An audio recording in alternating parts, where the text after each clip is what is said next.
most interesting country is India, because the top AI people come from India to the US, and we should let India keep some of its top talent. Not all of them, but some of them.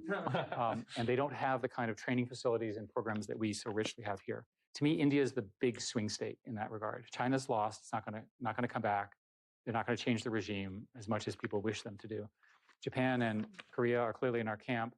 Taiwan is a fantastic country whose software is terrible, so that's not going to work. Amazing hardware. And in the rest of the world, there are not a lot of other good choices that are big. Europe is screwed up because of Brussels. It's not a new fact. I spent 10 years fighting them, and I worked really hard to get them to fix the EU Act, and they still have all the restrictions that make it very difficult to do our kind of research in Europe. My French friends have spent all their time battling Brussels, and Macron, who's a personal friend, is fighting hard for this. And so France, I think, has a chance. I don't see Germany coming, and the rest is not.